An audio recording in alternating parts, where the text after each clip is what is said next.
आप लोगों ने 48वें श्लोक में सुना था, 47 और 48 में सुना था कि भगवान के ध्यान से, तद ध्यान उद्रिक्तया भक्त्या विशुद्ध दिशणा परे। भगवान के ध्यान से उनकी भगवान में, उन पांडव जनों की भगवान में भक्ति बढ़ी, और उस भक्ति के बढ़ने से बुद्धि विमल शुद्ध हो गई, और उन भगवान के चरण कमल को उन्हें प्राप्त किया।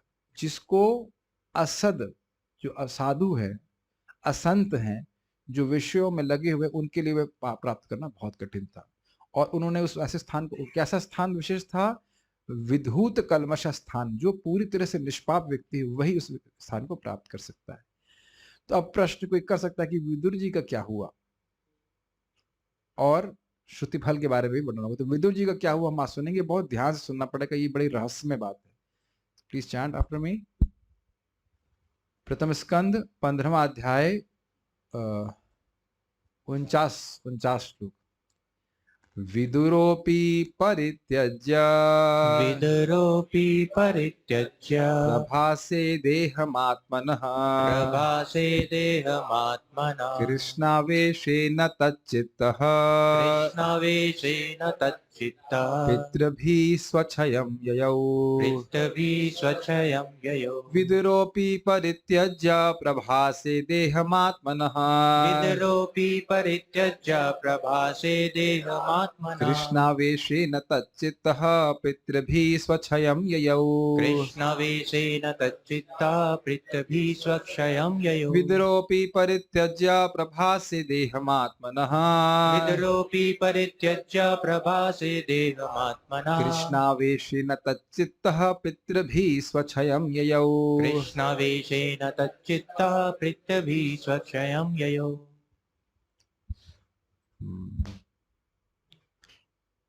अनुवाद दे। तीर्थाटन के लिए गए हुए विदुर ने प्रभास में अपना शरीर त्याग किया। चूंकि वे भगवान कृष्ण के विचार में मग्न रहते थे, अतएव उनका स्वागत पितृलोक के निवासियों ने किया, जहां वे अपने मूल पद पर लौट गए। रहस्यमय बातें क्या है, जरा विचार कीजिए। पहले तो अनुवाद को समझने का प्रयास कीजिए। विदुर जी तीर्थ भ्रमण करने के लिए गए हुए थे, और लौट करके धृतराष्ट्र का उद्धार करने के लिए आए। कुछ महीनों तक रुके, धृतराष्ट्र को उपदेश दिए, और फिर उनको साथ लेके चले गए थे। किस दिशा में लेके गए थे? हाँ, हिमालय, हिमालय गए थे। और कहाँ से आश्रम में थे? आश्रम का location Saptarishi. Very good, Saptarishi Ashram था। वो कहाँ था? हरिद्वार। Very good. तो वहां पे धृतराष्ट्र और गांधारी ने शरीर छोड़ दिया था, लेकिन विदुर जी ने वहां पे शरीर नहीं छोड़ा। तो वह आगे आप जानते हो और भ्रमण के लिए निकल गए। तो इसीलिए जब वहां बात आई थी कि युधिष्ठिर महाराज कहते हैं कि धृतराष्ट्र जी को मैं ढूंढने जाऊं, तो कहते नहीं, वह तो अग्नि में अपने शरीर को प्रभावित कर चुका है। तो कम से कम बुआ, क्या कहेंगे इनको, ताई ताई ताई ताई ताई गांधारी को तो ढूंढूं। कहते नहीं, वह भी उस अग्नि में प्रवेश कर देंगे। किसी का मोबाइल ऑन है क्या? और कहें कि अच्छा चाचा विदुर को तो देखूं, तो कहते नहीं, वो भी वहां रुकेंगे नहीं, वह तीर्थ भ्रमण के लिए निकल जाएंगे। तो अब कह रहे हैं कि विदुर भी तीर्थ यात्रा करते हुए उन्हें प्रभास पहुंचे। प्रभास मतलब वहीं पे जहाँ पे, मुझे अपनी आवाज दोबारा क्यों सुनाई पड़ रही है? कोई किसी आपका बंद तो किसी और का फोन तो नहीं चल रहा है? कोई और जूम तो नहीं ज्वाइन किया हुआ आप? मैं तो ज्वाइन नहीं किया ना। मैं तो किया नहीं। ओके। तो क्या बात कर रहे हैं, फ्लो टूट जाता है। हाँ, तो प्रभास पहुंचे और वहां पे उन्हें शरीर त्याग किया। अब रहस्य में बात क्या है? आपने भगवत गीता के 8वें अध्याय में क्या सुना है? अंत काले च माम एव स्मरण मुक्त्वा कलेवरम यह प्रयाति सब मद भावम याति नाति अस्त्र संचय। अंत काल में जो मेरा ही स्मरण करके शरीर छोड़ता है, वह मेरे पास ही पहुंचता है। इसमें कोई संशय नहीं है। भगवान बोल रहे तो कोई संशय नहीं है। लेकिन यहाँ क्या लिखा हुआ है? चूंकि वे भगवान कृष्ण के विचार में मग्न रहते थे, अतएव उनका स्वागत पितृलोक के निवासियों ने किया, जहां वे अपने मूल पद पर लौट गए। पितृलोक के निवासी मतलब मूल पद का मतलब हुआ वह यमराज थे। आप जानते हो विदुर जी भगवान के पार्षद नहीं है, वह है यमराज जी के अवतार। यमराज जी महाभागवत हैं लेकिन नित्य पार्षद नहीं है, ये बताया गया। तो वे अपने मूल पद पर लौट गए। तो प्रश्न बनेगा ना कि गीता में तो लिखा है जो कृष्ण का स्मरण करता है वह कृष्ण के पास वापस चला जाता है, और यहाँ लिखना है कि वो देवता के लोग में वापस चले गए और उनको उनको लेने के लिए देवता लोग आए, जबकि लेने के लिए तो वैकुंठ से पार्षद आने चाहिए थे। ये प्रश्न समझ में आ रहा है कि नहीं? उसका उत्तर अभी किया जाएगा। हम खाली प्रश्न समझ में आ रहा है। जब वह कृष्ण के ही विचार में लीन थे तो जब शरीर त्यागा तो कृष्ण के पास चला जाना चाहिए, लेकिन यहां लिखा हुआ है कि क्योंकि वे कृष्ण के विचार में मग्न थे तो देवता के लोक में गए, देवता अर्थात पितृलोक में गए। ये प्रश्न क्लियर है, उसको फिर हम आगे भी टीका पढ़ेंगे तो समझ में आ जाएगा। अन्वय देखिए, विदुरहा, विदुर जो महाराज युधिष्ठिर के चाचा थे, वे भी प्रभासे, प्रभास नामक तीर्थस्थल में कृष्ण आवेशेन तच्चित्ता, कृष्ण में चित्त को आवेश करने के द्वारा और उन्हीं में अपने विचार और कार्यों को लीन करके, तच्चित्ता, तत् मतलब कृष्ण और चित्त मतलब प्रभुपाद कह रहे हैं विचार और कार्य। देखिए, चित्त के ही द्वारा व्यक्ति अपने शारीरिक कार्य को करता है। आपके चित्त में बात आई कि हम भागवत सुनने जाएंगे, इसलिए आप यहाँ पे हैं। शरीर बिना चित्त के नहीं आया है। यस, ठीक है, समझ आ रहा है? तो कह रहे हैं प्रभुपाद को ऐसे अनुवाद की तो वैसे हमें रखा है, यहाँ पे रख रहे हैं चित्त। चित्त मतलब ना सिर्फ मन लगा हुआ है, सारे कार्य भी भगवान को समर्पित है। इस प्रकार से विदुर जी थे तो कह रहे हैं आत्मनः देहम, अपने देह का परित्यज्य, त्याग कर दिया। उन्होंने शरीर छोड़ दिया। किसने शरीर छोड़ दिया? विदुर जी ने। और पितृ भी, और पितृलोक के वासियों सहित स्वच्छयम, स्वच्छयम मतलब अपने निजी धाम अर्थात यमलोक को ययौ, चले गए। संस्कृत देखिएगा, विदुरो अपि परित्यज्य, विदुर ने भी परित्याग कर दिया। कहां परित्याग कर दिया? प्रभास क्षेत्र में। क्या परित्याग कर दिया? देहम आत्मना, अपने देह का परित्याग कर दिया। कैसे विदुर जी थे? तो कह रहे कृष्ण आवेशेना तच्चित्ता, कृष्ण में ही उनका मन, उनका चित्त पूरी तरह से आवेशित था। तो फिर क्या हुआ उनके संग? तो कह रहे पितृ भी स्वच्छयम ययो, पितरों के द्वारा, पितृ उनको लेने के लिए आए देवतागण, और वह स्वच्छयम अर्थात यमलोक में अपने अधिकार क्षेत्र में चले गए। यस यस, एक ही प्रभास है। और कुंती महारानी पहले शरीर छोड़ चुकी हैं। उस दिन आप प्रश्न किए तो हम भूल गए थे, इसे अध्याय में बताया गया है कुंती महारानी तो वो उसी समय शरीर छोड़ दी थी। भगवान ने चित्त लगाकर पहले शरीर छोड़ चुके हैं। ओके, श्रीधरी, तीर्थाटन करते हुए विदुर जी भी प्रभास क्षेत्र में भगवान श्री कृष्ण के प्रेमावेश में श्री कृष्ण में ही अपने चित्त को लगाकर अपने देह का परित्याग करके उनको लेने के लिए आए हुए पितरों के साथ अपने अधिकार स्थान यमलोक में चले गए। समझ में आ गया? तो इजी है, सारा दर्शन देखिए। विदुर जी एक देवता अर्थात यमराज जी के अवतार थे, न कि नित्य पार्षद। अतएव उन्होंने अपना देह परित्याग किया। जबकि आपने क्या सुना था कल? अपने उस आध्यात्मिक चिन्मय देह से ही पांडव लोग भगवान के पास चले गए थे। कुछ अंतर दिख रहा है? ठीक है। तथा पितृगण उन्हें उनके धाम ले जाने के लिए आए हैं। उनका धाम अर्थात यमलोक। स्वच्छयम अर्थात उनका अपना अधिकार स्थान, जहां उनका अधिकार चलता है। यह अधिकार स्थान समझ में आ रहा है? जैसे हमारे मंदिर के अध्यक्ष का अधिकार स्थान क्या है? मंदिर। भारत के प्रधानमंत्री का अधिकार स्थान हो गया भारत। इस तरह से अब बड़ा सुंदर तरह से इसके समाधान किए हैं। बाल प्रबोधनी देखिए, यह शंका नहीं करनी चाहिए कि परम भक्त विदुर जी को भगवत प्राप्ति क्यों नहीं हुई। ये प्रश्न उठा रहा था ना मैं बीच में भी, कि भाई भगवान कृष्ण में आवेश मन है तो भगवान के पास जाना चाहिए था। परम भक्त है, ये तो महाभागवत है, तो ये भगवान के पास क्यों नहीं गए?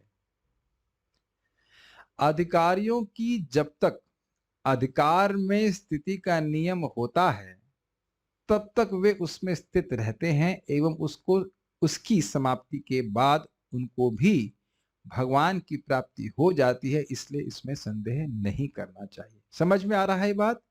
यमराज जी महाभागवत हैं, लेकिन यमराज जी को भगवान के द्वारा नियुक्त किया गया है कि एक मनवंतर तक आपको यमराज के रूप में कार्य करना पड़ेगा। समझ में आया बात? इसीलिए कह रहे हैं कि अधिकारियों की जब तक अधिकार में स्थिति का नियम होता है कि इससे इतने समय तक आपको इस पद पे सेवा करनी होगी। ब्रह्मा जी संप्रदाय के आचार्य हैं, शुद्ध भक्त हैं, लेकिन अब नियम यह है कि ब्रह्मा जी को अपनी परम आयु पूर्ण करनी होगी, तब भगवान के धाम की प्राप्ति होगी। इस बात को शिव जी कहते हैं कि कोई क्या बोलते हैं, एक जगह आता है, मैं अभी तुरंत नहीं कोट कर पा रहा हूं, उसमें लिखा है कि भगवान के धाम को हम देवतागण, मतलब इस वहां क्रम नहीं, क्रम मुक्ति नहीं कहते, कुछ पूरा आयु के बाद ऐसे प्राप्त, ऐसे कुछ होता है, ब्रह्मा जी की आयु के बाद पूरा प्राप्त करते हैं, ऐसे करके लिखा गया है। तो आप समझ सकते हो कि यहाँ पे बात ये आ रही है कि उनकी यमराज के रूप में जो स्थिति है वह भगवान के द्वारा आदेशित है, फिक्स्ड है कि उनको यमराज के रूप में इतने समय तक कार्य करना है, इसलिए भगवान के पास नहीं गए। लेकिन दूसरे एंगल से आप जानते हैं कि जो महाभागवत है, क्या वह भगवान से कभी अलग रहता है? नहीं। समझने का प्रयास कीजिए। चैतन्य महाप्रभु ने समझाया है भक्ति लता के बारे में। तो भक्त यहाँ पे रह करके श्रवण कीर्तन करता है, उससे उसकी भक्ति लता बढ़ जाती है और बढ़ बढ़ करके गोलोक में जाकर के भगवान कृष्ण के चरण कमलों में लिपट जाती है, और तब कृष्ण का प्रेम फल प्राप्त होता है। ये हम बहुत पहले वर्णन कर चुके हैं, हमसे पहले सनातन गोस्वामी ने को चैतन्य महाप्रभु ने की, तो उसी को रिपीट कर रहे हैं। तो चैतन्य महाप्रभु कहते हैं कि वो भक्त यहीं बैठा हुआ है, लेकिन भगवान का संपर्क गोलोक का प्राप्त कर रहा है। जो व्यक्ति भगवान का प्रेमी है, उसके लिए भगवान, वो भगवान के धाम में ही रहता है, चाहे वो कहीं पे भी रहे।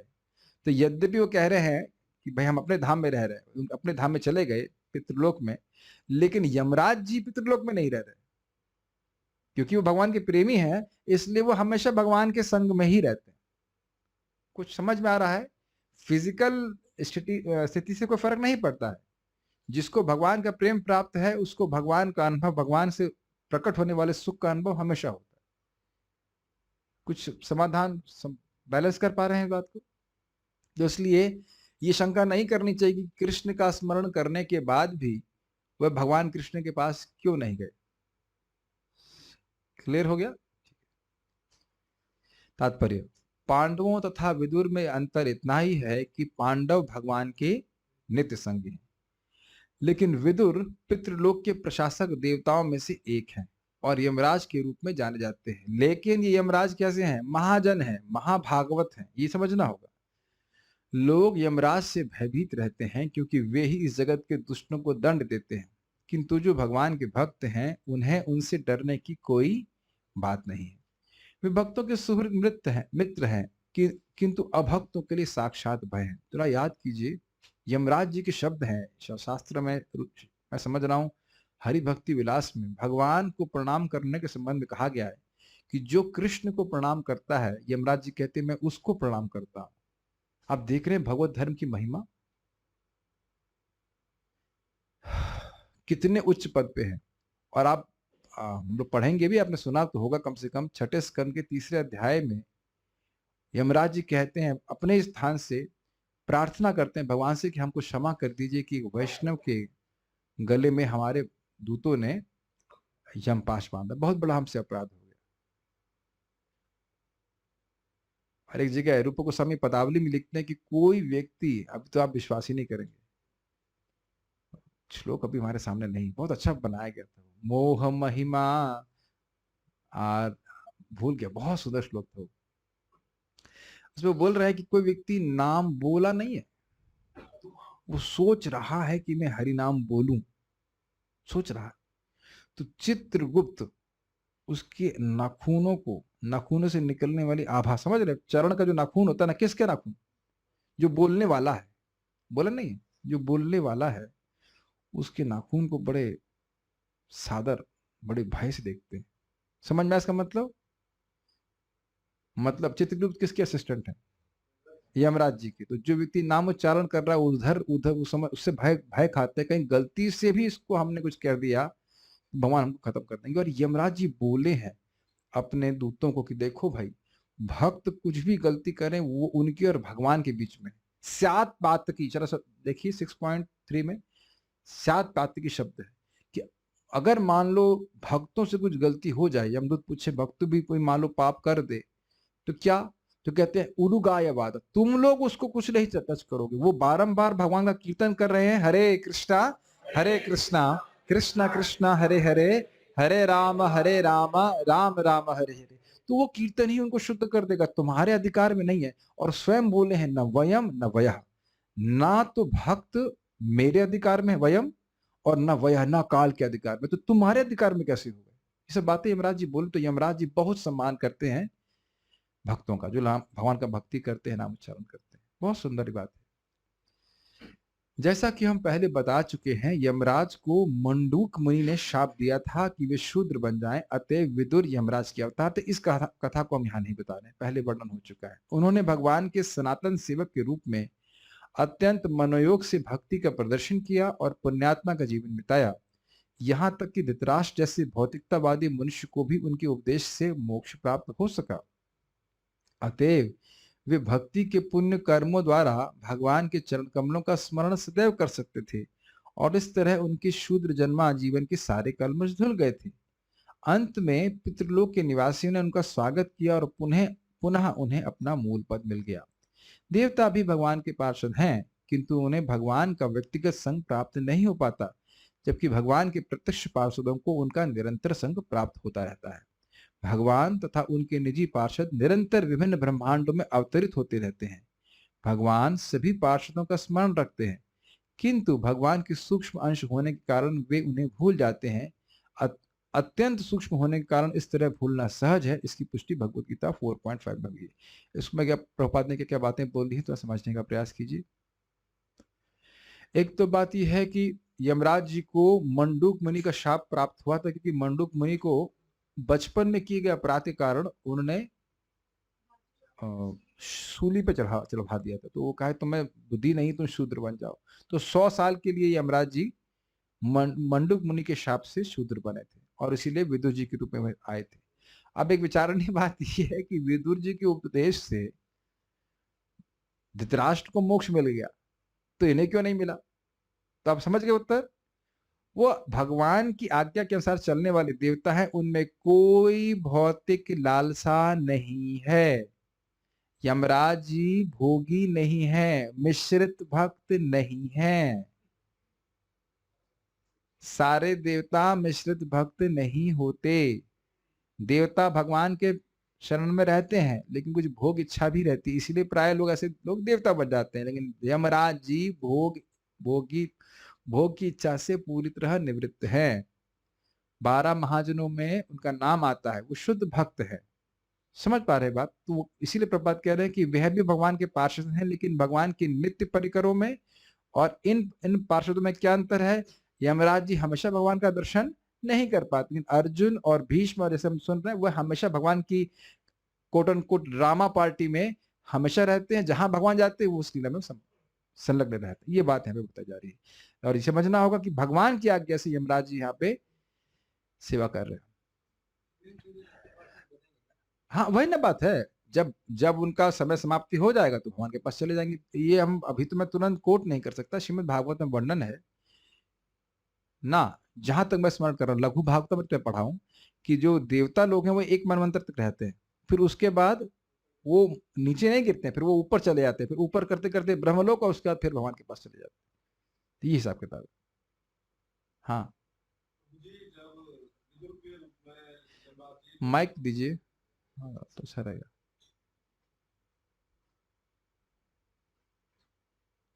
यस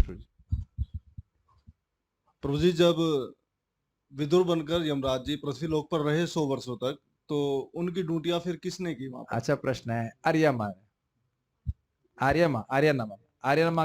मतलब ये प्रश्न बन सकता है कि भाई जब यहाँ ड्यूटी कर रहे थे तो क्या जितने उग्रवादियों को लोकेश प्रो ने मारा अब इनसे से जितने खराब लोग हैं उनको एनएसजी कमांडोज मार रहे हैं, उनका क्या हुआ, कुछ हो रहा है कि नहीं हो रहा है उनका।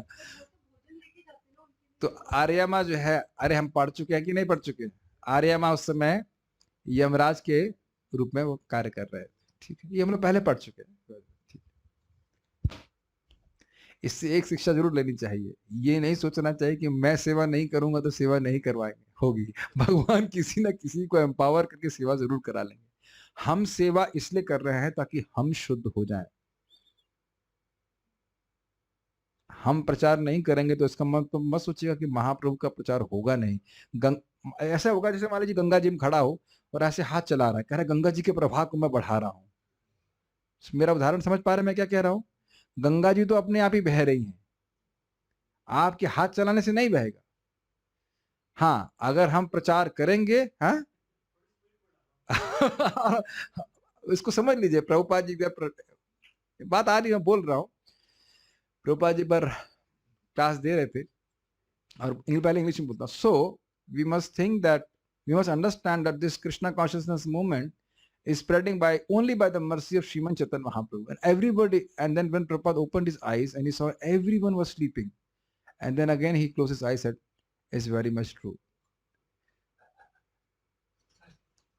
सब सो रहे थे, कह रहे थे कि प्रपात प्रवचन कर रहे हैं, कह रहे हैं आंख में बंद करके बोल रहे हैं कि हमें समझना चाहिए कि ये कृष्ण भावनामृत का आंदोलन केवल चेतन महाप्रभु की कृपा से ही फैल रहा है। आंखें खोली, प्रभुपाद ने कहा, देखा सारे भक्त सो रहे हैं।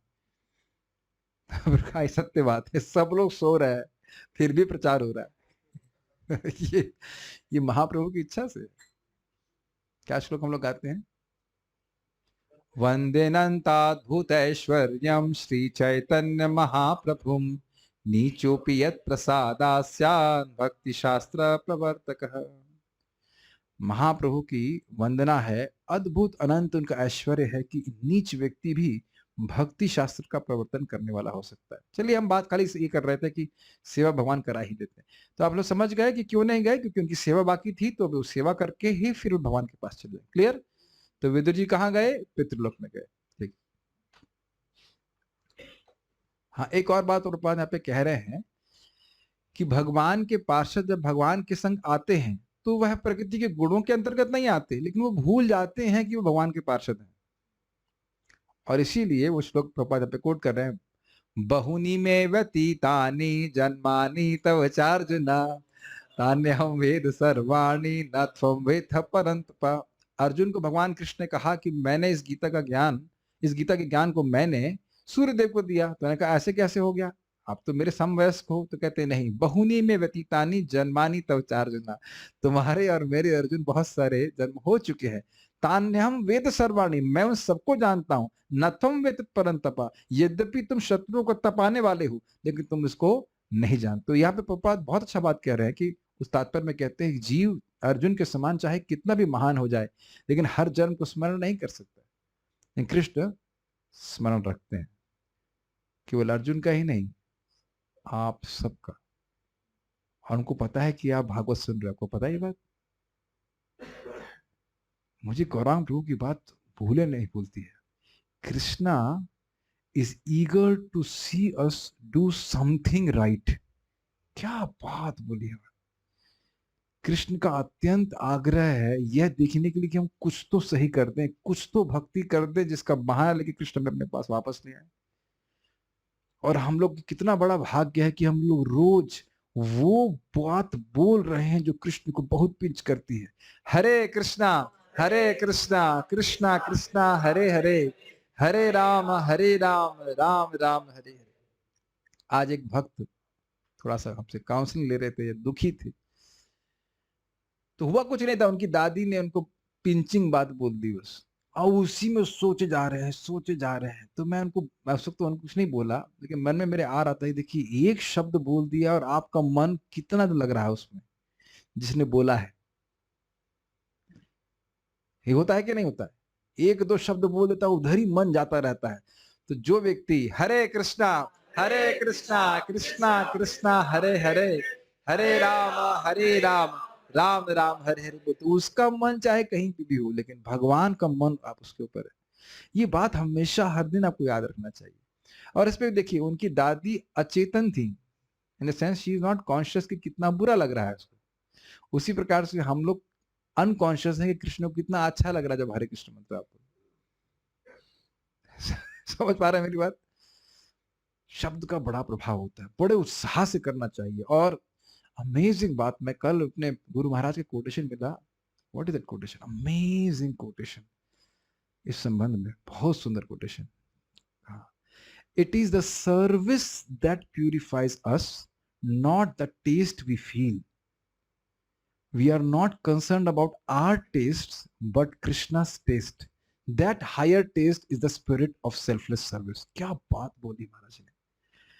हमको नाम जाप करना कैसा लगता है उससे हम शुद्ध नहीं होते हैं। कृष्ण को अच्छा लगता है इसलिए करूंगा मैं, इसलिए अच्छे से करने का प्रयास करूंगा, और यही सेल्फलेस सेवा है, अर्थात तत्सुख सुखित्व।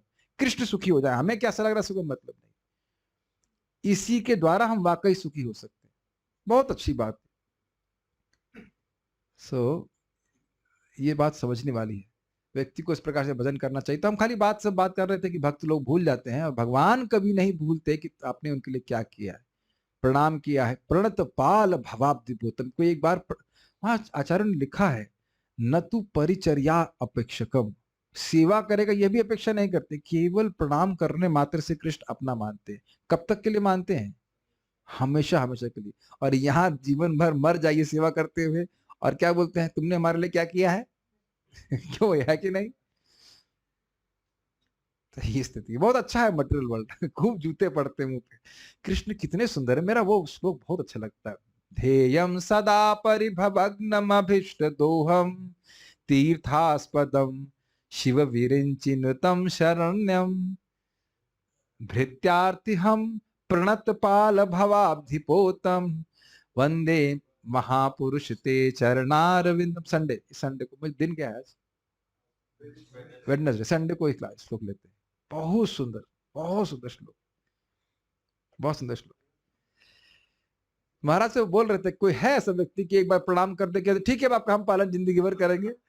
कभी नहीं करेंगे, केवल कृष्ण ऐसे। ठीक है, चलिए अब मैं खाली ये बात सब बोला कि हम आज भक्ति कर रहे हैं, हमको पता नहीं कि पहले जन्म में हमने क्या क्या किया है। अब जो कुछ पता हो या नहीं पता हो, लेकिन बड़े भाग्य से हम यहाँ बैठे हैं, वृंदावन में है, या भगवान के बारे में सुन रहे हैं। This is amazing. वही भागवत सुन रहे हैं। प्रभुपाद जी क्या कहते हैं, बहुत मजेदार बात बोलते हैं, जब कोई व्यक्ति गीता खोलता है, यथारूप, फ्रॉड वाला नहीं, तो कृष्ण बड़े प्रसन्न हो जाते हैं। अरे कोई तो पढ़ नहीं रहा है, ये मेरा बच्चा गीता पढ़ रहा है। प्रभुपाद इसकी व्याख्या करते हैं, तेषाम ज्ञानी नित्य युक्ता एक भक्तिर वशिष्यते। जो भगवान का ज्ञानी है वो भगवान को बहुत प्रिय है। तो कहते हैं, भगवान कहते हैं कोई तो पढ़ नहीं रहा, और सत्य बात है, कोई नहीं पढ़ रहा है, कोई नहीं पढ़ रहा है। भक्त जब पढ़ रहे हैं गीता भागवत, कितना प्रसन्न हो गई। मैं आप लोगों को मोटिवेशन के लिए नहीं बोल रहा हूं। 1.1.2 तत्क्षणात् अर्थ क्या था बताइए? तत् मतलब उनका, कृष्ण का, और क्षण मतलब उत्साह, उत्सव। कृष्ण के लिए उत्सव है जब भक्त मिलकर के भागवत सुनते हैं। और आप देखिएगा इस अध्याय को सुनने का फल, हर एक के मरने की बात सुन रहे हैं, लेकिन हम कहां पहुंचेंगे सुनकर के आप देखिएगा। Okay, let's go ahead. ये श्लोक हम लोग बोल लेते हैं, मेरे पीछे बोलिए। ये भागवत श्लोक नहीं है, भगवद गीता का श्लोक है जो प्रभुपाद ने कोट किया है। श्री भगवान वाचा बहुनी में व्यतीतानि जन्मानि तव चार्जुन तान्यहं वेद सर्वाणि न त्वं वेत्थत्परन्तप। श्री भगवान ने कहा, तुम्हारे तथा मेरे अनेक जन्म हो चुके हैं, मुझे तो उन सब का स्मरण है, किंतु हे परंतप तुम्हें उनका स्मरण नहीं रह सकता। विनोद के लिए हमारे सामने प्राणनाथ प्रभु हैं, तो उनकी बात फिर हम रिपीट करेंगे। बड़ा हमको मजेदार आता है, रिकॉर्डिंग के लिए भी बड़ा अच्छा रहेगा। एक बार प्राणनाथ प्रभु को बोले, क्या आपको पता है कि अर्जुन का बर्थडे क्या है? अर्जुन का बर्थडे ये हमेशा ऐसे प्रश्न किया करते थे, दिस मीन्स व्हाट? तो हमने कहा अर्जुन का बर्थडे हमको तो नहीं पता। कहते देखो भगवद गीता में क्या लिखा है, बहुनी में व्यतीतानि जन्मानि तव चार्जुना। बहुत सारे व्यतीत हो चुके हैं तुम्हारे और मेरे जन्म, तो तुम्हारा जन्म कौन सा जन्म है? तान्यहं वेद सर्वाणि, मैं जान रहा हूं कौन से दिन जन्म हुआ। 4 जून को आपका बर्थडे हुआ। हम समझ रहे हैं, ये भी व्याख्या हो सकती है, एक संदिग्ध व्याख्या है, लेकिन उसे कर सकते हैं। तो खैर जो भी हो, तो विनोद के लिए बोला गया, आगे बढ़ते। Go ahead with this. Draupadi का क्या हुआ है प्रश्न बनेगा, और द्रौपदी के उपलक्षण से अन्य रानियों को भी ग्रहण करना होगा। द्रौपदी च तदाज्ञाया द्रौपदी च तदाज्ञाया पतीनामनपेक्षता पतीनामनपेक्षताम् वासुदेवे भगवती वासुदेवे भगवती एकान्तमतिरापतम्। एकान्तमतिरापतम्। द्रौपदी ने भी देखा कि उसके पतिगण उसकी परवाह किए बिना घर छोड़ रहे हैं, पूछ नहीं रहे। वे भगवान वासुदेव कृष्ण को भली भांति जानती थी, अर्थात वो समझ गए कि ये सब लोग भगवान वासुदेव के भक्त हैं, ये भगवान की प्राप्ति के लिए ही जा रहे हैं, भगवान अब इनको खींच रहे हैं, इसलिए हमारी तरफ ये कोई ध्यान नहीं दे रहे हैं। अतः वे तथा सुभद्रा, अब सुभद्रा का नाम इस श्लोक में नहीं है लेकिन टीका में है, तो प्रभुपाद इस प्रकार से अनुवाद कर रहे हैं। समझ में आ रहा है भाई? द्रौपदी के बारे में बोल रहे हैं तो सुभद्रा के बारे में पूछेंगे आप, तो आचार्यगण समझा रहे हैं कि द्रौपदी के उपलक्षण से अन्य रानियों को भी समझना हो। अतः वे अर्थात द्रौपदी तथा सुभद्रा दोनों भगवान कृष्ण के ध्यान में लीन हो गई और अपने अपने पतियों की सी गति प्राप्त की, भगवान के धाम चली गई। अन्वय देख लीजिए। द्रौपदी च तथा द्रौपदी ने तदा उस समय मतलब उसी समय जब वे चले गए, पति नाम अनपेक्षताम, पतियों को उसकी परवाह किए बिना घर छोड़ते हुए देखा। किसकी परवाह करते बिना? द्रौपदी के, ध्यान नहीं दिए उधर।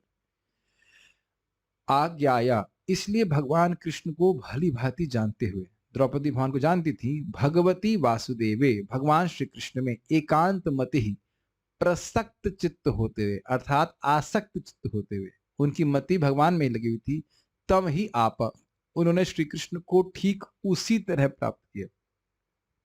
ही शब्द अवधारणा के लिए, यह नहीं सोचना चाहिए कि द्रौपदी ने कोई और स्थान प्राप्त किया, नहीं, द्रौपदी माता ने भी वही स्थान प्राप्त किया जो पांडवों ने प्राप्त किया, वह भी भगवान की नित्य पार्षद है। ठीक है। द्रौपदी च तद आज्ञाया, तदाज्ञाया, तो द्रौपदी तब भगवान को भली भांति जानते हुए और ये देखते हुए कि पति नाम अनपेक्षताम, हमारे पति चले गए, हमारी अपेक्षा न करते हुए, वासुदेव भगवती, भगवान वासुदेव में ही एकांतिक मति रखते हुए आपतम, उन्हीं भगवान को प्राप्त किया, या वही गति प्राप्त की जो पांडवों ने प्राप्त करी।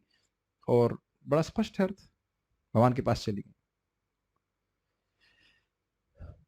सारार्थ दर्शनी, द्रौपदी जी से सुभद्रा आदि भी उपलक्षित है, अर्थात यद्यपि सुभद्रा का नाम नहीं है लेकिन सुभद्रा को भी ग्रहण करना होगा।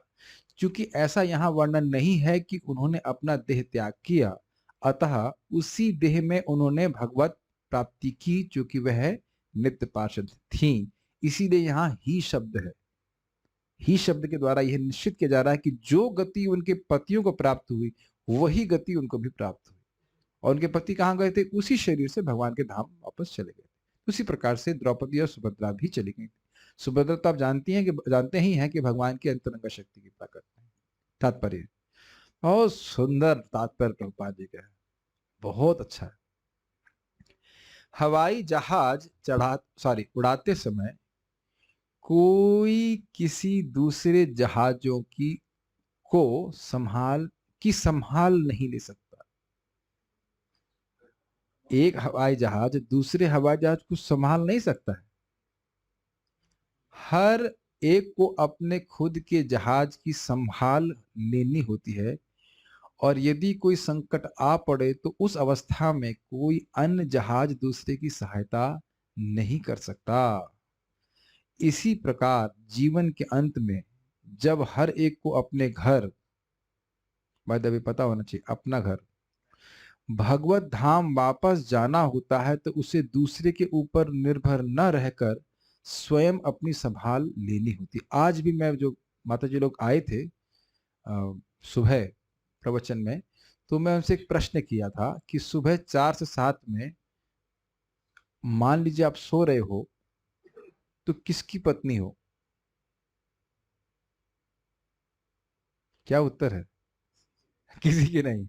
ना आपका कोई बेटा है, ना आप किसी की पत्नी है, ना किसी की किसी का पति है। वही चीज अन्य पे घटित होगा। तो क्यों ना सुबह उठ करके उस समय केवल कृष्ण के लिए दे दिया जाए। हमको बहुत अच्छी लगी थी बात। उस टाइम तो आप सो ही रहे हो ना, वैसे तो लोग डिवोटी हो, भक्ति कर ही रहे हैं, लेकिन जो व्यक्ति इस प्रकार से कर रहा है, सो ही तो रहा है, तो कम से कम सुबह का समय तो भगवान को दे दिया जाए।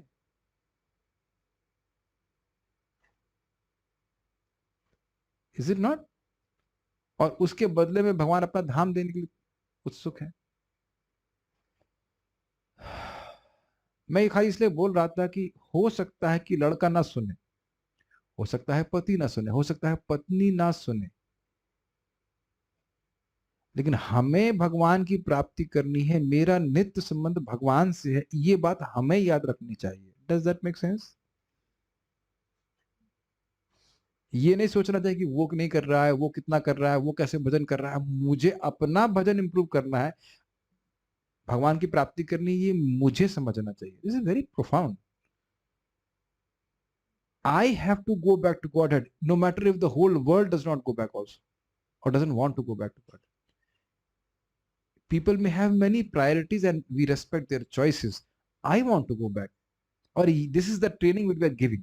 ये ट्रेनिंग दी जा रही है कि व्यक्ति इस रिस्पॉन्सिबल दायित्व ले कि मुझे भगवान के पास जाना है, तब वो सब कुछ ठीक करेगा।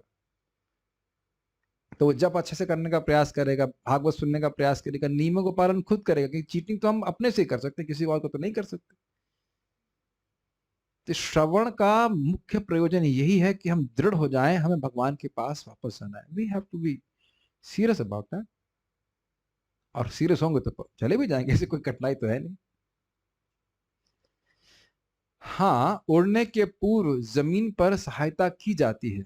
इसी प्रकार किसी के जीवन काल में उसे उसका गुरु, पिता, माता, संबंधी, पति तथा अन्य लोग सहायता कर सकते हैं, किंतु भव सागर पार करते समय हर एक को अपनी खुद की परवाह करनी होती है। जैसे कि पांडवों ने व्यक्तिगत रूप से समझा कि मुझे, मान ली युधिष्ठिर महाराज ने कहा नहीं मुझे भगवान में मति लगानी है, अर्जुन अपने बारे में, भीमसेन ये तो भगवान के पास होते, फिर भी हर व्यक्ति व्यक्तिगत रूप से सोच रहा है। Your mind is not my mind, your mind is your mind. समझ में आया? आपका मन है, मेरा मन नहीं है। तो उसको भगवान में लगाएंगे तो पार हो जाएंगे, तो आपको लगाना पड़ेगा ना, मुझको लगाना पड़ेगा ना। Is it not? And statutory warning, there are some people who are absolutely not focused on going back to Godhead, and they are simply bored in chanting and they would like to disturb you, so be cautious of that. कुछ लोग बहुत bore होते हैं जब में, तो उनको बिल्कुल, वो खुद बोर हो रहे हैं तो उन्हें आपको डिस्टर्ब करने, कुछ बात तो करनी ही कुछ, तो फिर आप जब कर रहे होंगे तो कुछ जरूर डिस्टर्ब करेंगे। जैसे मैं मंदिर में एक बार जब कर रहा था, एक व्यक्ति बोला प्रभु जी आप पुणे से हैं। हमने कहा बड़ी महत्वपूर्ण प्रश्न आपने किया। जब लोकेश प्रभु पहली बार आए थे हमारे क्लास में, प्रभु जी बताइए एनर्जी कमांडो, तुरंत मेरे को एकदम से प्रेरणा मिल गई। हमने कहा ये लोग कितनी मेहनत करते हैं, हम लोग और जितना आप लोग कमांडो बनने के लिए मेहनत किए हैं, उसका हमारे भक्त अगर 10% भी नहीं करते। आप लोग को ट्रेनिंग बहुत लंबे समय तक दी जाती थी ना, कभी कभी वो क्या सेशंस होते हैं ना बहुत लंबे लंबे। हाँ हाँ मतलब आर्मी से भी ट्रेंड लोग ही आते हैं। हाँ, लेकिन उसमें होता है ना कि 33 घंटे के लिए बहुत कुछ करते हैं। 24 घंटे अलग अलग एक्टिविटी होती है। लॉन्गेस्ट कितनी होती है? लॉन्गेस्ट उसमें रोड मार्च वगैरह होते हैं जो 21 किलोमीटर के होते हैं। अब बताइए, और नहीं वो तो है ही, लेकिन हमने देखा है कमांडोज को ट्रेन करने की एक जगह दिखा रहे 33 घंटे के लिए उनको सोने भी नहीं दे रहे, और करते कि नहीं? हाँ, वो अलग पार्ट होता है प्रभु जी। हमें तो केवल सुबह उठना है हमें तो केवल सुबह उठ करके 2 घंटा जब करना। हमने कहा काश इस प्रकार का उत्साह, दृढ़ता हो हम सब के अंदर, तो क्यों नहीं भगवान के पास चले जाएंगे।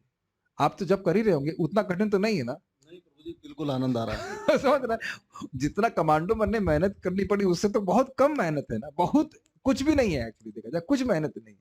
और उसमें भी भक्तों का संग मिल गया, हमारे सब स्पिरिचुअल कमांडो इकट्ठे हुए धमाधम जब कर रहे हैं, उसमें भी हमारे लद्दाड़ कमांडो रहते हैं जो सोते रहते हैं। प्रभु जी मेरे मन में एक प्रश्न आ रहा है। हाँ, आता भी रहता है कि जैसे नहीं देखिए मैं आपका उदाहरण दे रहा हूँ। नहीं, जैसे देखो आप बिल्कुल सही, मुझे पूरा विश्वास है कि आप इससे सहमत होंगे। मान लीजिए आप लोग 10 कमांडो हैं और आप लोग युद्ध करने के लिए जा रहे हैं कहीं पे, तो हर व्यक्ति को अपने को बचाना होता है कि नहीं?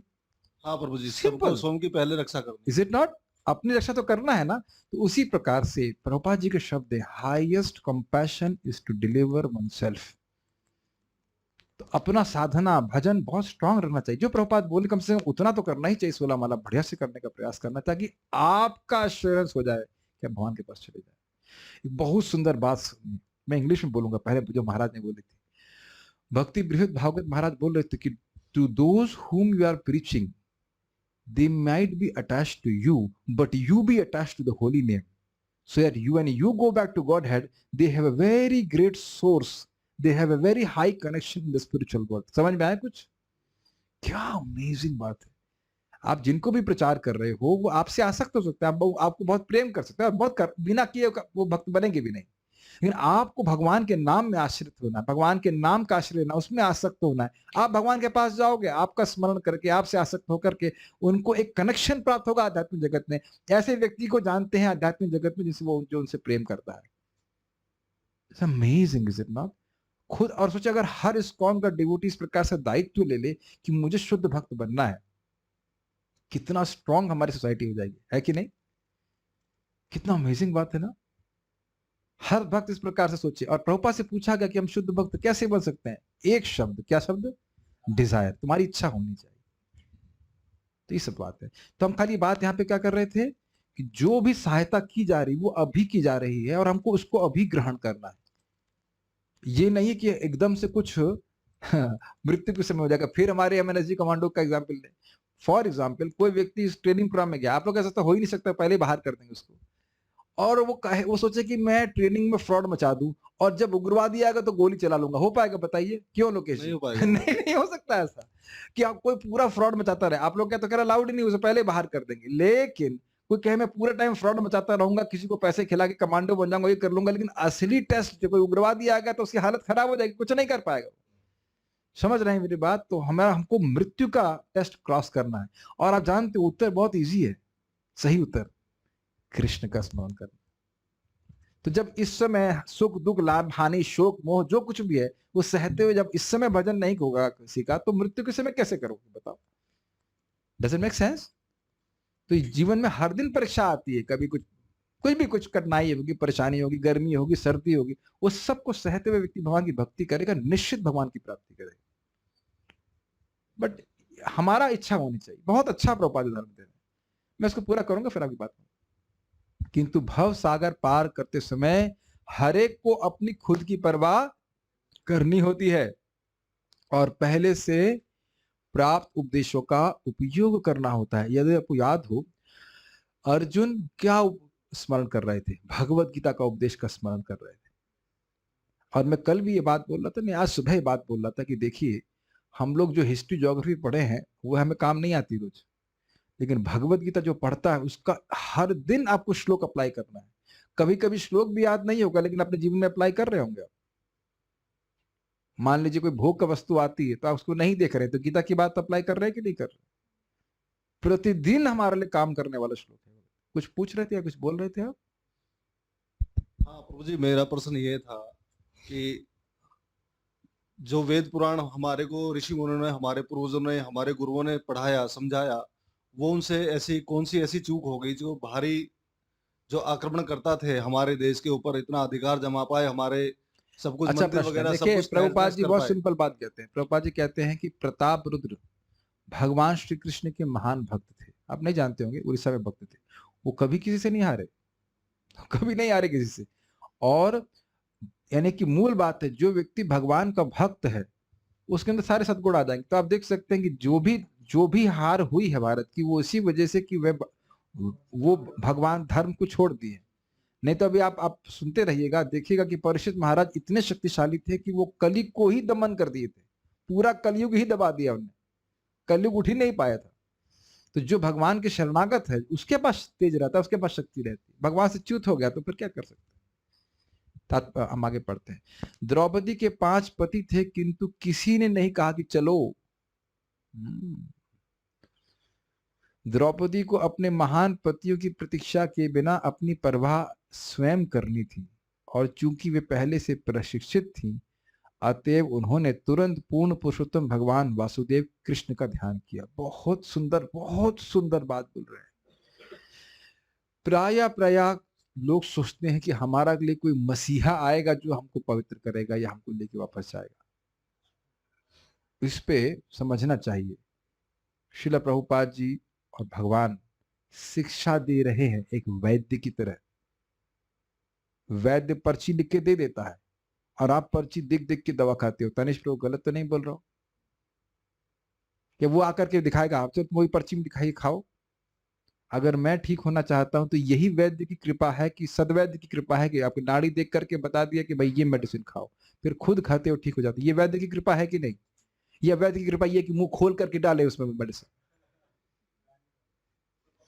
क्यों भाई? ऐसा तो नहीं होता है। हरे कृष्ण मंत्र दे दिए, हमको तो पता नहीं था हरे कृष्ण मंत्र के द्वारा गोलों की प्राप्ति होगी, सब कुछ होगा, लेकिन करना तो हमको पड़ेगा ना। जिस हम बातें क्यों बोल रहा हूं, बहुत अच्छी बात मैंने बोली गई थी। The greatest service to parampara we can do is by taking the help of the parampara and deliver us. गुरु परंपरा की सर्वश्रेष्ठ सेवा हम ये करेंगे कि हम उनकी आज्ञा, उनकी शिक्षा का पालन करके स्वयं को भगवत धाम वापस भेज दें। We go back home, back to Godhead. That's what the परंपरा wants. सुनिए जरा, सुनिए ध्यान से। श्रील भक्ति सिद्धांत ठाकुर जी क्या कहते हैं? By selling all the temples, if I can send one person back home, back to Godhead, make him a pure devotee, I will consider that as a success. सारे मंदिर बेच कर मैं एक शुद्ध भक्त बना दूं तो यह हमारे पूरे प्रचार आंदोलन की सफलता होगी। अब समझ में आ रहा है कि प्रचार क्या करने का मतलब क्या है, कितना हम लोग को रिगरस भक्त बनने की आवश्यकता है, और रिगरस मतलब स्ट्रांग भक्त बनने की आवश्यकता है। रिगरस भक्ति करने की जरूरत है। और वो लाखों में एक आप हो सकते हैं। मैं एग्जांपल दे रहा हूं, जब मैं आईआईटी की सिलेक्शन की तैयारी कर रहा था तो मेरे मामा जी बड़ा अच्छी बात बोलते थे कि तुमको केवल एक ही सीट चाहिए। लोग बोलते हैं कि 5 लाख लोग में से खाली 5,000 लोग आएंगे। वो बड़ी अच्छी बात बोलते, तुम्हें तो एक ही सीट चाहिए ना, तुम्हें तो 5,000 सीट नहीं चाहिए ना। और वहां तो कंपटीशन है। भगवान के धाम में जाने में कोई कंपटीशन है क्या? एक माता जी पूछ रही थी, क्या वाकई कोई कंपटीशन नहीं है? हमने कहा हाँ, वाकई कोई कंपटीशन नहीं है। अभी तो जितने लोग की मदद करोगे उतना आपका जाने का टिकट और कंफर्म हो जाएगा। तो हमारा तो कोई कंपटीशन भी नहीं है। कोई कंपटीशन है भगवान के पास जाने के लिए? चिंता किस बात की है? बस केवल हमको जो प्रभुपाद जी ने आज्ञा दी है उसको बड़ी गंभीरता से पालन करना। और दूसरी बात यहां देखिए क्या बोल रहे हैं, क्यों ऐसा कर पाई? आप सोचिए, पत्नी है, एक नहीं, दो नहीं, 5 पति छोड़ के चले गए। तो आप हिंदी में सुने शब्द, वो बिना मुंह देखे चले गए, ऐसा होता है ना। तो अब वह रोने, शायद रो सकती थी या कुछ कर सकती, लेकिन ऐसा कुछ नहीं है, वो कुछ नहीं रही है। वो समझ गए क्या करना। तो कह रहे पहले से प्रशिक्षित थे, मतलब जो व्यक्ति जीवन भर भगवान की भक्ति किया है वो समझ सकता है कि मृत्यु के समय मुझे क्या करना है। अभी हम नाम तो नहीं रख सकते, हमारे भक्त के ही भक्त हैं, उनके पिताजी शरीर छोड़ रहे थे, नहीं दिल्ली में शरीर छोड़ रहे थे, नहीं समझ में आया कि वृंदावन में, अरे कम से कम क्या होटल तक ही आ जाती, धन था सब कुछ। लेकिन जो व्यक्ति ऐसा प्रशिक्षण प्राप्त नहीं करता है जीवन में, वो संकल्प नहीं ले पाए। Is very serious point. अब मेरा शरीर, जैसे अभी देखिए भुवनेश्वर को सब जानते हैं, हमारे ब्रह्मचारी थे इस्कॉन वृंदावन में, शरीर छोड़ने का समय मालूम चल गया, खाना पीना त्याग दिया, छोड़ दिए, 15 दिन तक खाए नहीं, और उसके बाद शरीर छोड़ दी। एज ए फैसला लाइक स्पीकर छोड़ दो वेरी इजी, एकदम शांति से चलेगा कि नहीं, बिल्कुल शांति से, क्योंकि ट्रेनिंग थी इस प्रकार से। ऐसे समझ लीजिए, जब आप लोग का अनुभव होगा, कभी कभी किसी पेपर में बैठ जाते हैं क्वेश्चन पेपर लिखने के लिए और बिल्कुल तैयार नहीं होती, तब शक्ल देख रहे होते ना कि अब क्या करना है, समझ तो होगा, अनुभव होगा। और जिसने खूब तैयारी की रहती कि तो बड़ा खुश होकर धाए धाए लिखना शुरू कर देता है। ये तो अनुभव है कि नहीं? तो जिसने खूब जीवन में तैयारी करी है उसके लिए मृत्यु कोई कठिन बात नहीं, उसे पता है कि मृत्यु के समय क्या करना है। लेकिन जिसने बिल्कुल नहीं तैयारी की है, और ऐसे लोग हैं जो बिल्कुल तैयारी नहीं कर रहे। आज भी उस लड़के को पूछ रहा था, मैंने कहा तुम को भक्ति नहीं करो, कुछ पता है मृत्यु तुमको मरना होगा, मरना होगा, मरना होगा, क्या है, अभी तो जी ले, फिर मैं उनको उसको जगाने का प्रयास कर रहा कि तुम अभी भी किस प्रकार से जी रहे हो, आहार, निद्रा, भय, मैथुन, उसके अलावा क्या सब जानते हो, जानवर जैसे जी रहे हैं। लेकिन वो फिर रुचि नहीं दिखाए तो हम छोड़ दिए। मैं कहा चलो कम से कम चलो, ब्रज में चलो। ये एक बात है महत्वपूर्ण, लेकिन कब समझ में आएगा, उस समझ में आएगा नहीं, पता नहीं कब समझ में आएगा कि मृत्यु का एग्जाम पास करना ये मनुष्य जीवन का मुख्य लक्ष्य है। तो आप क्या समझ पा रहे हैं, पहले से इस प्रकार का प्रशिक्षण था, भक्ति की हुई थी, इसलिए पता था कि मृत्यु के बाद, या सॉरी, मृत्यु के अवसर आने पे क्या करना चाहिए।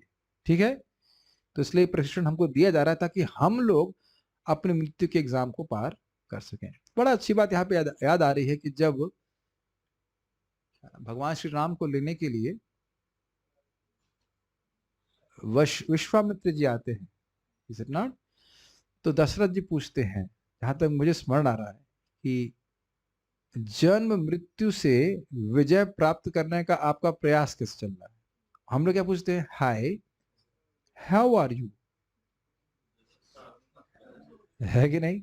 और वर्णन, जो व्यक्ति है वह भी अपनी उपाधि का वर्णन करेगा, I am okay, I am means this body is okay. लेकिन वहां प्रश्न करते हैं, जन्म मृत्यु जयाया, जन्म मृत्यु से जय प्राप्त करने के लिए आपका प्रयास सही चल रहा है कि नहीं? क्या कल्चर है, देखिए वैदिक कल्चर। ठीक है, पत्नियों को भी उसी तरह पतियों जैसी गति प्राप्त हुई, अर्थात वे बिना शरीर बदले भगवान के धाम पहुंच गई। वो भगवान की नित्य पार्षदा थी।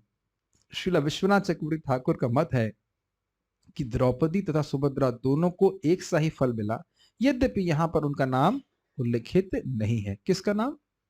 सुभद्रा का। उनमें से किसी को भी अपना शरीर त्यागना नहीं पड़ा।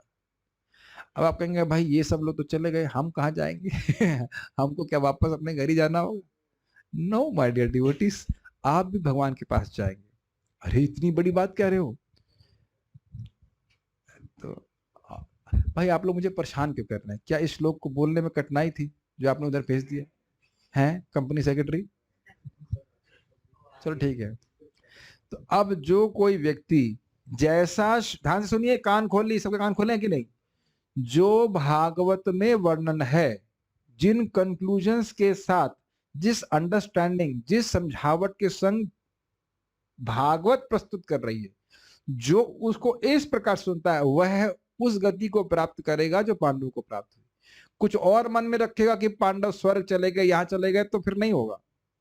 तो इसको श्लोक बोल रहा है कि जो व्यक्ति इसको श्रद्धा से सुनता है, भगवान के प्रिय पार्षदों का प्रयाण, तो वह भी वहीं पहुंचेगा जहां भगवान के पार्षद पांडव पहुंचे थे। तो जरा से गाया जाए, यह श्रद्धये तद भगवत प्रियाणाम, श्रद्धये तद् भगवत् प्रियाणाम् पांडो सुतानामिति संप्रयाणम, पाण्डोः सुतानामिति सम्प्रयाणम् शृणोत्यलं स्वस्तयनं पवित्रम, शृणोत्यलं स्वस्तयनं पवित्रम् लब्ध्वा हरौ भक्तिमुपैति सिद्धिम, लब्ध्वा हरौ भक्तिमुपैति सिद्धिम् यह श्रद्धये तद भगवत प्रियाणाम, यः श्रद्धये तद् भगवत् प्रियाणाम् पांडव सुतानामिति संप्रयाणम, पाण्डोः सुतानामिति सम्प्रयाणम् शृणोत्यलं स्वस्तयनं पवित्रम, शृणोत्यलं स्वस्तयनं पवित्रम् लब्ध्वा हरौ भक्तिमुपैति सिद्धिम, लब्ध्वा हरौ भक्तिमुपैति यह सिद्धिम् श्रद्धये तद भगवत प्रियाणाम, यः श्रद्धये तद् भगवत् प्रियाणाम् पांडव सुतानामिति संप्रयाणम, पाण्डोः सुतानामिति सम्प्रयाणम् शृणोत्यलं स्वस्तयनं पवित्रम, शृणोत्यलं स्वस्तयनं पवित्रम् लब्ध्वा हरौ भक्तिमुपैति सिद्धिम। लब्ध्वा हरौ भक्तिमुपैति सिद्धिम्।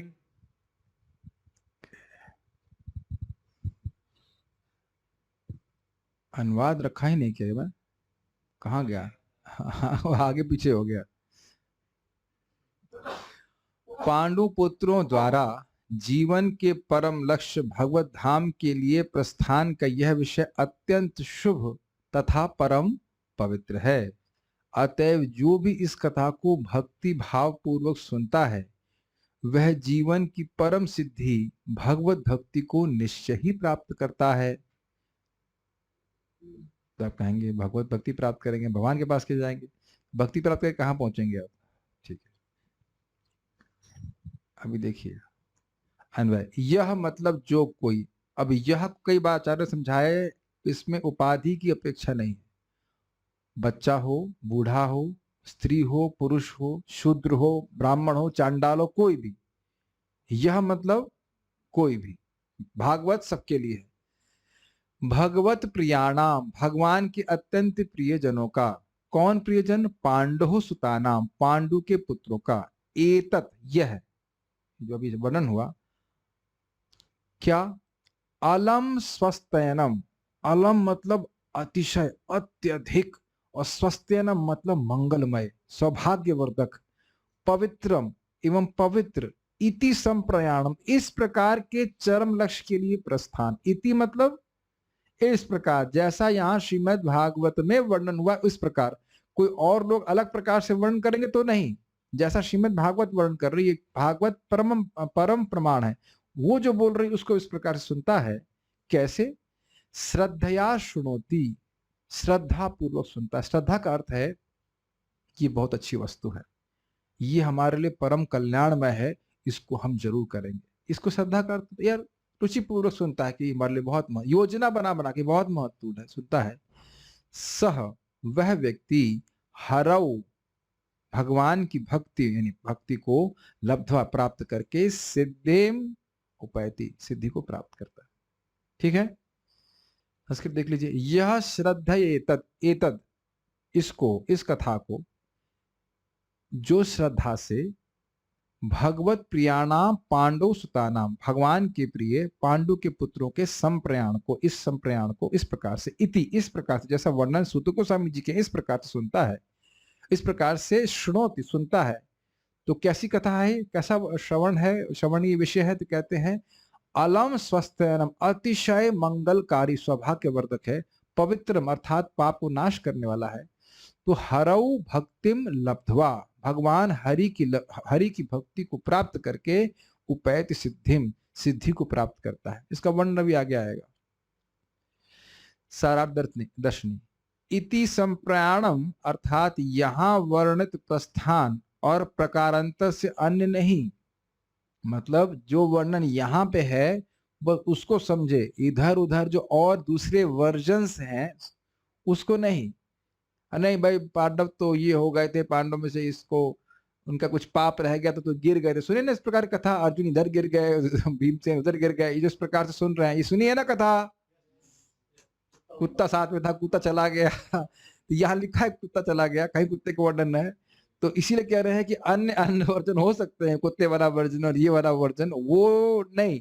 इति, ठीक है ना, कितना महत्वपूर्ण। इति, जैसा सूत गोस्वामी जी वर्णन कर रहे हैं उस प्रकार से अगर सुनता है तो सिद्धि अर्थात पूर्णता की दशा अर्थात भगवत भक्ति प्राप्त करता है। बाल प्रवृत्ति देखिए, यहाँ इस अध्याय के श्रवण के फल को कहा जा रहा है। इस प्रकार से वर्णित पांडु के पुत्रों का ग्रह त्याग को जो प्राणी श्रद्धा से सुनता है, श्रद्धा का मतलब होता है आदर भाव से, वह भी हरि अर्थात 3 प्रकार के तापों को हरने वाले भगवान श्री कृष्ण में भक्ति लाभ करके पूर्वोक्त पांडवों को जो गति प्राप्त हुई उसी गति को प्राप्त करता है। देखिए बड़ा स्पष्ट कर रहा है। सिद्धि का अर्थ क्या है? जैसे पांडव भगवान के पास पहुंचे तो यह भी पांडव के वह व्यक्ति भी भगवान के पास पहुंच जाएगा। इसीलिए प्रभुपाद जी भागवत को इतना महत्व दिया करते। देखिए कितना शक्तिशाली है, इतना शक्तिशाली है कि विश्वास भी नहीं होता। क्या बस केवल सुनने मात्र से, बस शृण्वन्ति गायन्ति गृह्णन्ति भीक्ष्णशः स्मरन्ति नन्दन्ति तवेहितं जना तैव पश्यन्ति अचिरेण तावकं भव प्रवाहु परमं पदाम्बुजं। सुनना सुनना सुनना, क्या कठिनाई होता है। तो जो बुद्धिमान व्यक्ति है वह जीवन को ऐसे सेट करेगा कि उसको ये सुनने का मौका मिले, इससे अधिक कोई महत्वपूर्ण कार्य नहीं है।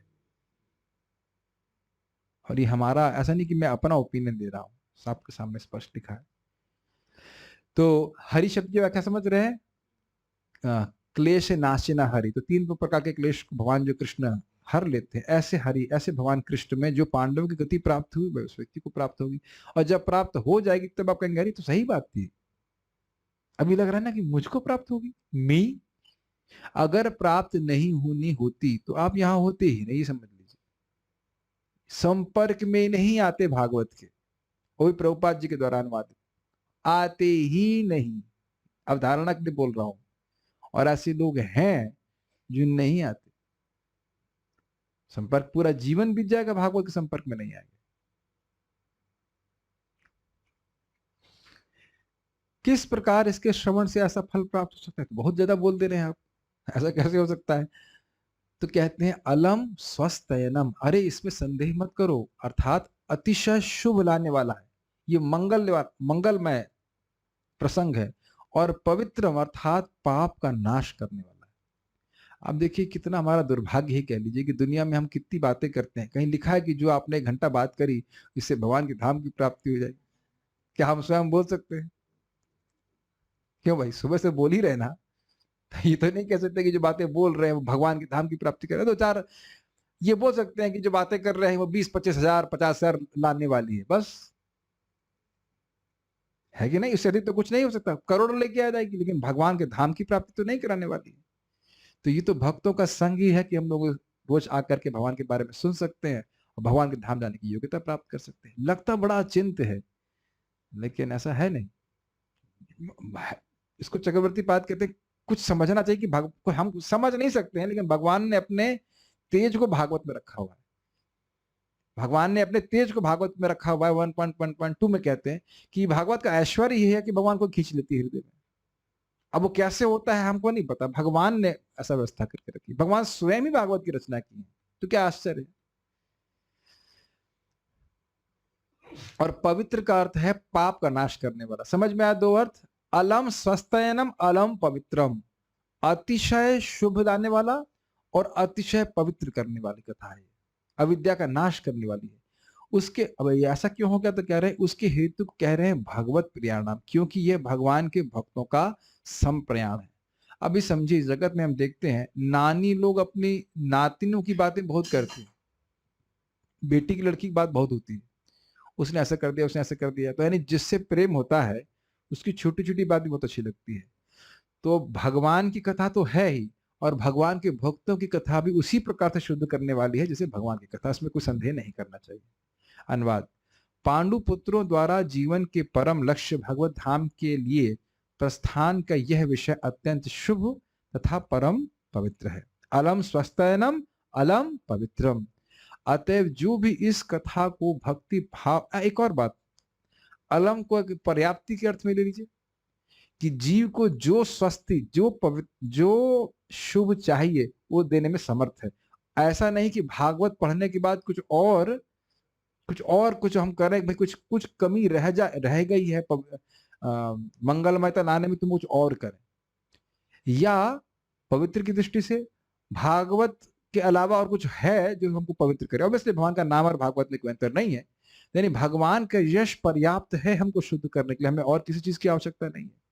समझ पा रहे हैं मैं क्या कह रहा हूं? अलम मतलब पर्याप्तम, ये पर्याप्त इसका करने के लिए, और की जरूरत नहीं है, इस तरह से। अतएव जो भी इस कथा को भक्ति भाव पूर्वक सुनता है वह जीवन की परम सिद्धि भगवत भक्ति को निश्चय ही प्राप्त करता है। तात्पर्य, हमने अनुवाद दोबारा से पढ़ लिया, ठीक है, जस्ट अब्सॉर्ब। तात्पर्य, श्रीमद् भागवत पूर्ण पुरुषोत्तम भगवान एवं पांडवों जैसे भगवत भक्तों की कथा है।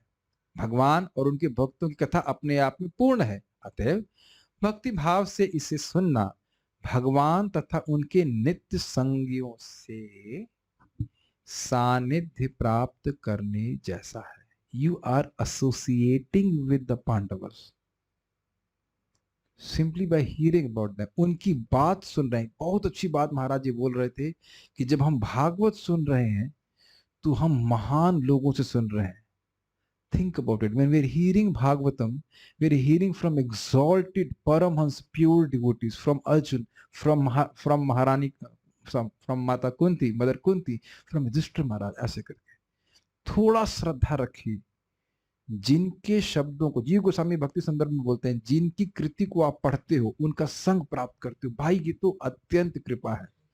युधिष्ठिर महाराज से कहाँ मिलने वाले हैं, लेकिन जब आप भागवत उठा रहे हैं, युधिष्ठिर महाराज की उक्ति को सुन रहे हैं, पूछ रहे थे ना युधिष्ठिर महाराज क्या हो गया अर्जुन, अर्जुन कुछ बोल रहे थे, तो आप साक्षात अर्जुन से सुन रहे हो। क्या वो हृदय में कुछ जा रही है बात तो मैं बोल रहा हूं? आप साक्षात अर्जुन से सुन रहे हैं, मानो अर्जुन सामने बैठे हो इस तरह से। और इससे पहले भी प्रभुपाद जी कह चुके हैं कि नारद जी बड़ी कृपा करके भागवत के इन पृष्ठों में प्रकट हुए हैं। जब नारद जी की बात सुन रहे तो नारद जी से साक्षात सुन रहे हैं, ये अर्थ है। पता नहीं समझ में आ रहा है कि नहीं? ये समझ में आएगा तो व्यक्ति बड़े आग्रह से भागवत को बड़ा आदर दे करके करेगा, सुनेगा। मनुष्य श्रीमद् भागवत का श्रवण करके जीवन की सर्वोच्च सिद्धि अर्थात भगवत धाम प्रस्थान को प्राप्त कर सकता है, इसमें कोई संदेह नहीं। तो अपने जीवन में इन दो चीजों को जरूर महत्व दीजिए, श्रीमद् भागवत के श्रवण और हरे कृष्ण मंत्र का जप। ये दो चीज हमको निश्चित भगवान की प्राप्ति कराएगी, कोई कष्ट संदेह नहीं। इस प्रकार श्रीमद् भागवत के प्रथम स्कंद के अंतर्गत पांडवों की सामयिक निवृत्ति, समय के अनुसार निवृत्ति नामक 15वें अध्याय के भक्ति वेदांत तात्पर्य पूर्ण हुए। तो बहुत प्रसन्नता है। वैसे हम लोग सोच रहे थे कि हर अध्याय के अंत में प्रसाद वितरण होगा, तो कोई बात नहीं, मैं मन से आप लोगों को पुआ पकौड़ी खिला दे रहा हूँ, ठीक है। आम, मैंगो, फ्रूट्स, एवरीथिंग, जूस, जो भी है, कोई बात नहीं। हाँ, वैसे तो कल हम लोग उसको रिवाइज करेंगे, अभी मौका है आप लोगों के पास, कम से कम फल तो बंटवा दो भाई। ठीक है, फल तो बंटना चाहिए हर अध्याय के बाद। तो समावदर भगवान की कृपा से अब 15 अध्याय हमारे अकाउंट में हैं, जो लोग सुनते आ रहे हैं। और सुनने वाले तो ऊपर नीचे हैं, लेकिन बोलने वाला तो है कम से कम। बोलने वाले का ये लाभ है कि सारे के सारे 15 अध्याय का जो अब तक हमने चर्चा की है वो हमारे अकाउंट में चलेगी। कुछ कह रहे थे जिस लोग?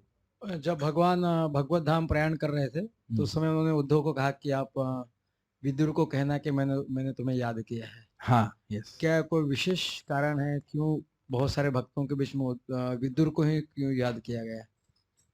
एक्चुअली देखिए प्रभु, मैं ऐसे बताऊं तो इसका उत्तर मैं तभी दे पाऊंगा जब मैं तीसरा स्कंद पढ़ाऊंगा। क्योंकि देखिए क्या इन सभी बातों को जब ये बात आती है वहां पे बोलते हैं, विदुर जी को स्मरण करते हैं, तो आचार्यों ने टीका में क्या बोला है वो हम पढ़ेंगे तभी बोल सकते। तो अभी हम कोई आप प्रथम स्कंद का प्रश्न करेंगे तो करेंगे, प्रश्न अच्छा है, लेकिन अब वो जब निश्चित बात है कि आचार्यों ने उसको एड्रेस किया होगा, लेकिन हमने उधर पढ़ा नहीं हूं तो मैं कुछ अभी इस पे नहीं कह सकता कि भगवान ने क्यों स्मरण किया, क्या कारण था। भगवान के भक्त तो हैं ही। भगवान, मुझे याद है भगवत धाम जाते समय विदुर जी का स्मरण किए थे, तो क्यों किए थे वो मुझे याद है कि ये बात याद है कि आप सही बोल रहे हैं, लेकिन इस पे क्या बोला गया है वो श्लोक को फिर टीका देखना पड़ेगा। हाँ, वो बेहोश हो जाते हैं सुनकर के कि भगवान मेरा स्मरण कर रहे थे, लेकिन वो क्यों। जी जी, लेकिन मैं उसको अभी पढ़ा नहीं, तो मुझे लगता है अभी 2 साल टाइम लगेगा। हम बहुत खुश हैं कि कम से कम मरने से पहले, शायद अभी तो नहीं मर रहा ना, 2-3 महीने उम्मीद है, प्रथम स्कंद तो जरूर हमारा हो जाएगा। बड़ी प्रसन्नता हो रही, भगवान से प्रार्थना है कि हो जाए, कुछ कठिनाई नहीं। कोई प्रश्न यहाँ पे है? कोई प्रश्न तो नहीं कर रहा है। Okay, so we shall stop. गुरु परंपरा में परंपरा शब्द का अर्थ क्या है? परंपरा का अर्थ है चेन, एक के बाद एक। अब इसको मैंने संस्कृत में तो देखा नहीं, परंपरा का अर्थ क्या होगा, पर अपर। अब मैं कुछ स्पेकुलेशन नहीं करना चाहता, देखना पड़ेगा। परंपरा का मतलब होता है कड़ी, एक श्रृंखला होती है।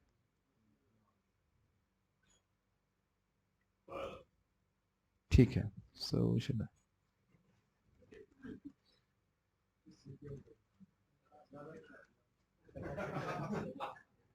अब भक्त पूछ रहे हैं कि जो भगवान के नाम का प्रचार करता है वो भगवान के धाम जाता है, तो विदुर जी क्यों नहीं गए? तो क्या क्लास में देर में आए? अब डांट खाने वाला काम कर रहे हैं। यही तो पहला श्लोक तो यही वर्णन कर रहे थे, और आओ क्लास देर में। जो क्लास में पूरा बता दिया तब तो आपको पूरा सब कुछ समझा तो दिया था, अब नहीं समझाएंगे, आप रिकॉर्डिंग सुनिएगा, भेज दूंगा। पूछ रहे हैं जब भगवान कृष्ण आते हैं, when Krishna incarnates, the original Lord is present in his abode and simultaneously the incarnation is on earth. Is it right? हाँ, ये सही बात है। भगवान अपने धाम में भी विद्यमान रहते हैं। गोलोक एव निवसति अखिलात्म भूत गोविंदमादि पुरुषम तमहम भजामि। भगवान अपने धाम में भी रहते हैं और उसी समय में पृथ्वी पे भी प्रकाशित होते हैं। On the other hand, when Yamraj took avatar, his original form was present on earth as Vidura. Is that correct? हाँ, तो जब यमराज जी आए थे विदुर के रूप में, तो यमराज जी देवलोक में नहीं थे। ये बात है, तो इजी है। हाँ, ठीक है। और यमराज जी अंश रूप में युधिष्ठिर महाराज के रूप में आए थे, और वैसे विदुर जी के आए थे। पूर्णतः विदुर जी के रूप में आए थे, वैसे युधिष्ठिर महाराज। ठीक है, सो विल स्टॉप हियर। हम लोग अब नरसिंह प्रार्थना कर लेते हैं और उसके बाद फिर